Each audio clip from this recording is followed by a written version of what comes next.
Welcome to this ECA presentation on completing certification, the Electrical Installation Condition Report, or EICR. This is delivered by ECA Technical. Today we're going to learn about completing the Electrical Installation Condition Report, or EICR. The presentation is not about how to complete inspection and testing, including inspection and testing measurement procedures. It's assumed you have good prior knowledge and relevant experience. The presentation is designed to give you assistance when completing the model forms. It's not intended to give you assistance in how to conduct a periodic inspection or an EICR. The forms have been updated for Amendment 2, and we will go over areas which are often misinterpreted, as well as some new areas on the forms. We have used the ECA model form. This is a model form based on the IET model form, and other forms do exist, and we do recommend you become familiar with the forms you're using, because the principal information will be the same regardless of whose form you're completing. When producing reports, it's really important we know who we're producing a report for and why. So this is recorded that the person ordering the works may not necessarily be the same person as the building occupier. So it's really important you confirm who the report is actually for and why. So the reason for producing a report will vary depending on if the inspection is part of planned maintenance or maybe a call to distress situation. And we've got some examples here. It may be the client is reporting flickering lights, so you may be responding to an inspection there. Landlords may request inspections due to change of tenancy or occupancy. You may inspect prior to a distribution board or consumer unit upgrade, just to highlight if there's any defects before you start these major works. It could be prior to a huge proposed electrical installation changes and upgrades, so you may wish to get a status of the installation there. Could be part of 5-yearly periodic inspection with pre-planned maintenance program. New clients may be moving into the property.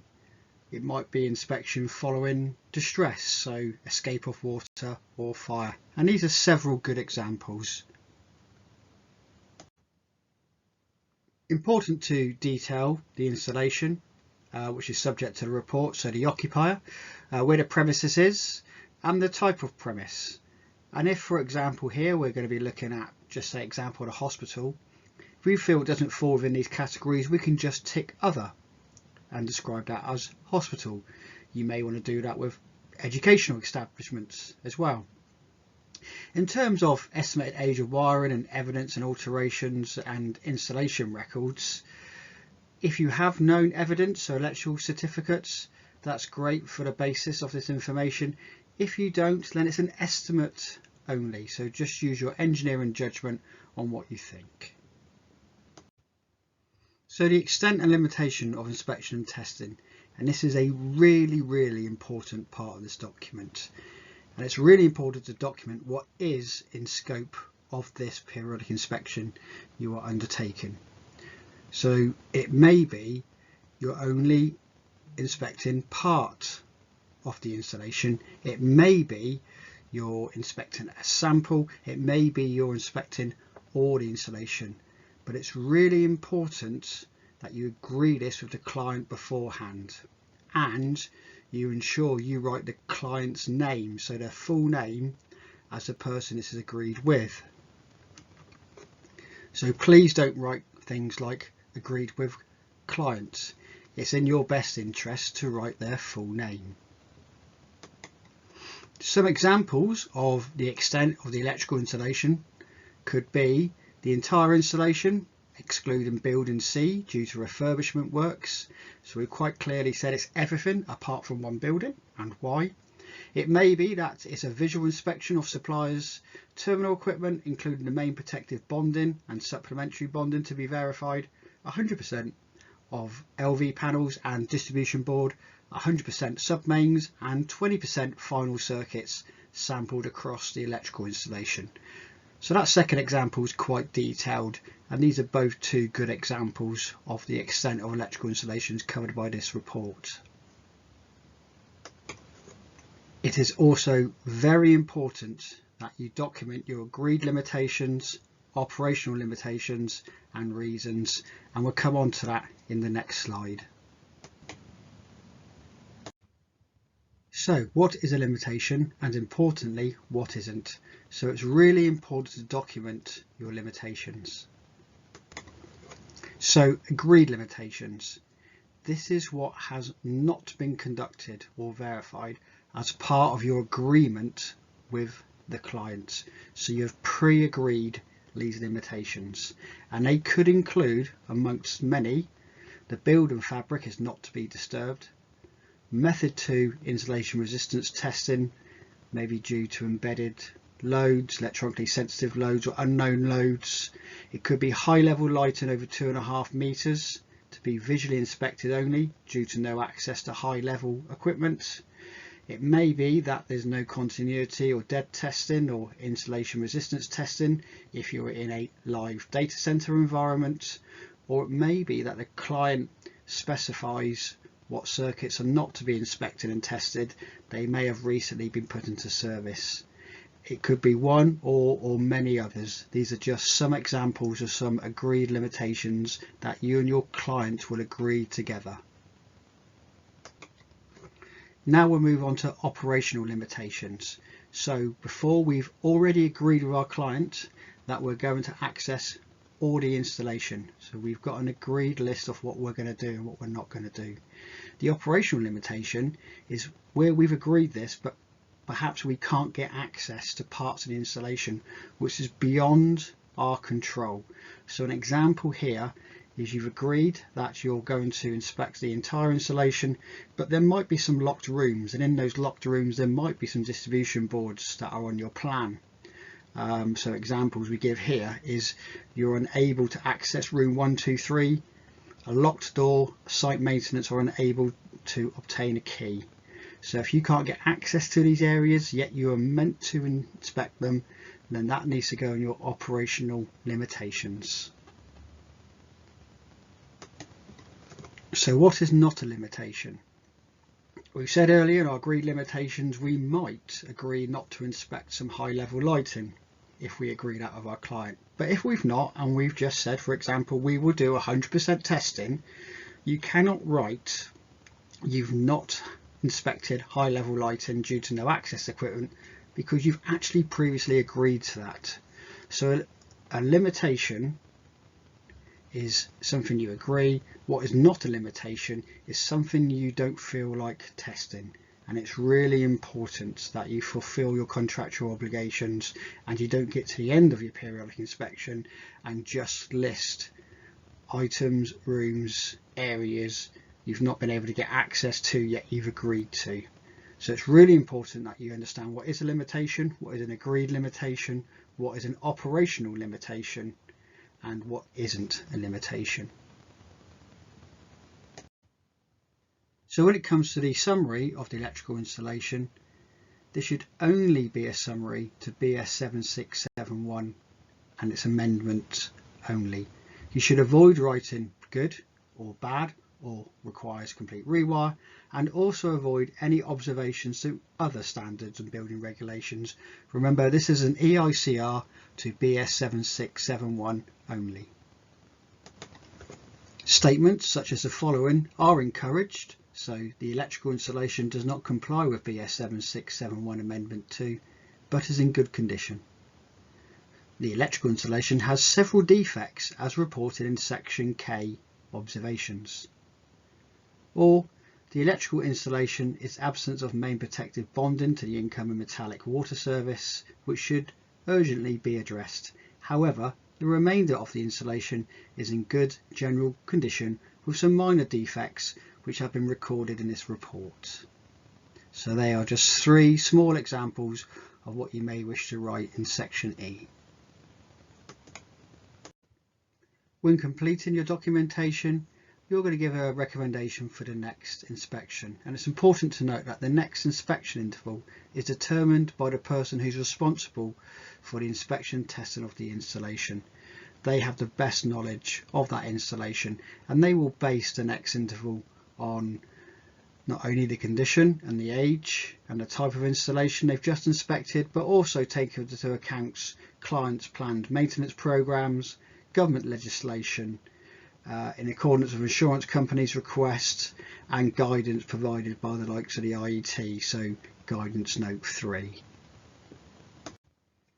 When it comes to your declaration, it's important both fields are completed, so the person responsible for conducting the inspection and testing will sign a declaration under the inspected and tested by section, and the person who's authorised to issue the report signs a declaration under report authorised for issue by.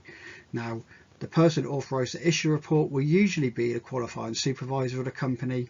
That could also be the same person who's also inspected and tested, so they would sign it twice. Now is a good time to mention what 4 options are available for coding. So this is in your observation and recommendation. So we've got code 1 or C1, and that is danger present. So immediate risk of injury and immediate remedial action is required. We then come to a slightly lesser code, so code 2 or C2. Again, that's dangerous, a potentially dangerous situation, and urgent remedial action is required. Then we move on to our code 3, and that's improvement recommended. So typical, these are areas of the installation which don't meet the current standards, but they are electrically safe. And then we've got our further investigation, our FI codes, which require us to further investigate in order to code for the report. This presentation, like I say, highlights on how to complete EICR forms, and is not guidance on how to code deficiencies in electrical installation. There are some guides available for you. So Electrical Safety First have some best practice guides, and best practice guide 4 is available, and that's free for you to download off the ESF website, and we put a link to that here. And if you're an ECA member, we do have a lot of technical guidance and notes and EICR coding and our technical bulletins, and these are available at www.eca.co.uk/technical.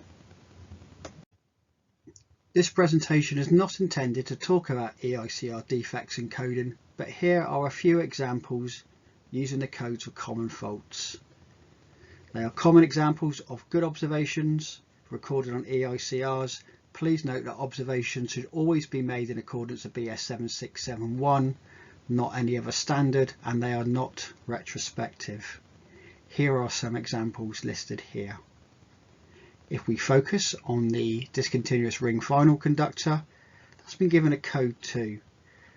Commonly, you might see this as further investigation. However, for the purpose of the EICR report, the fault has been identified, and it's been identified that the cable, because it's discontinuous, is not correctly protected by the overcurrent protective device. So that's why, for the purpose of the EICR report, it's a code 2. Further investigation to find a break will be required, but that's a remedial action. We don't need any further time to code this for the report, and that's the difference between an FI and a code. If we cannot code for the purpose of completing the report, and we need a bit of extra time to apply a code, then we would use an FI. If we can code it, then we shall, and that's why C2 applies here. The same applies for maximum earth fault loop impedance exceeded. For the purpose of the report, it's been identified that there is a fault, and it would be a C2. If you've got high values and you're on a TN system, then you would further investigate that as part of your remedials. And again, it's really good to look at the Electrical Safety First Best Practice 4 guide, as we've mentioned in the previous slide.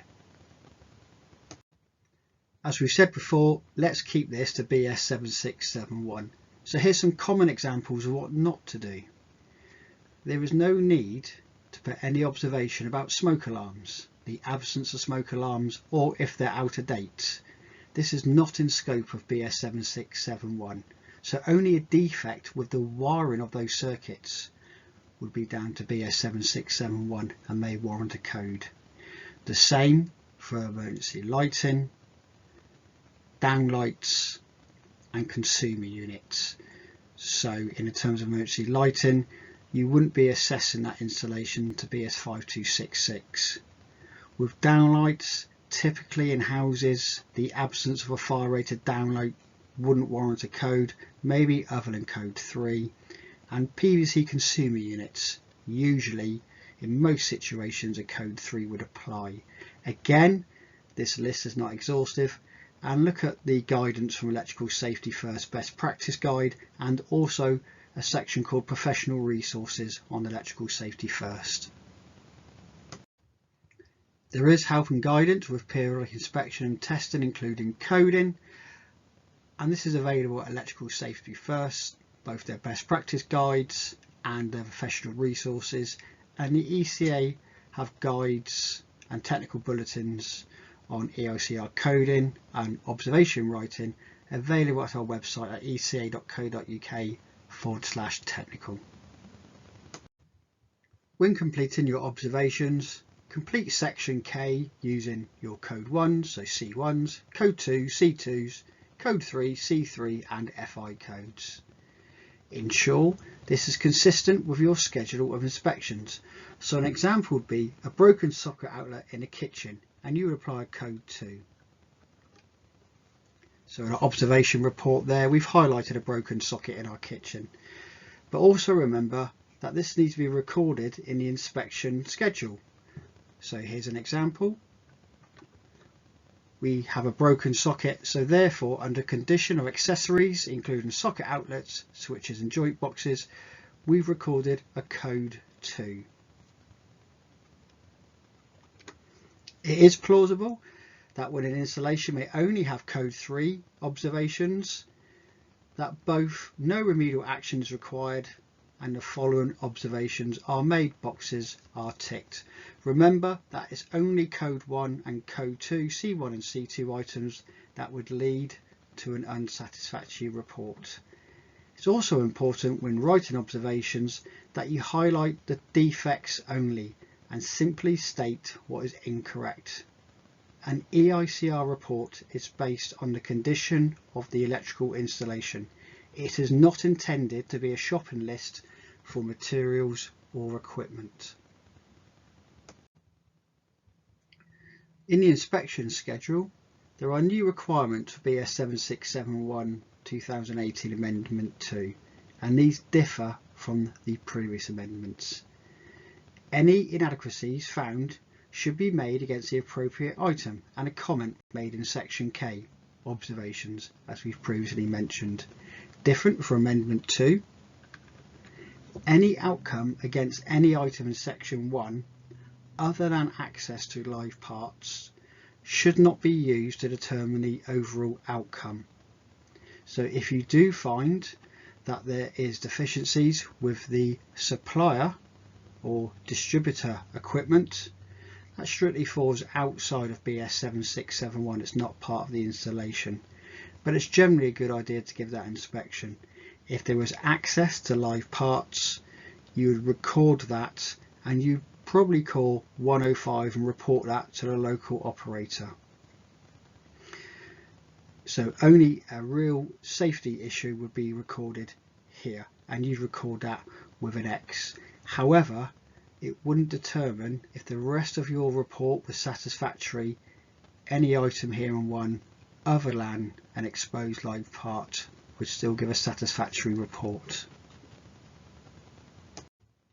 When completing your schedule of circuit details and test results, remember these are new for Amendment 2. They now fall over 2 pages, so a page for your schedule of circuit details and a schedule of test results. Both are required, but do remember this is a periodic inspection and not initial verification. So you don't need to complete all the boxes. Again, it's not initial verification, it's only a periodic. And refer to our ECA guidance on completing electrical certification, the electrical installation certificate, where we go into greater guidance on how to complete this. There is no limit to any additional information you may wish to include or append to an EICR. You may wish to include additional information such as line drawings, system diagrams, other periodic inspection resources, so for solar PV, EV charges, electrical energy storage systems, or photographs. So a lot of digital software these days, you can upload photographs or append additional information. What can we do to support you? The ECA have a suite of editable electrical certificates, and these have all been updated for the 18th edition Amendment 2. These are free for our members and can be downloaded from our website, with a comprehensive selection of risk assessments, technical guides and technical bulletins available. Check out our ECA website at eca.co.uk or download our app, which has access to all our guides and technical bulletins. Members can email us at technical@eca.co.uk or call us on 020 7313 4833. Thank you for listening. This is an ECA technical presentation on completing certification, the electrical installation conditioning report.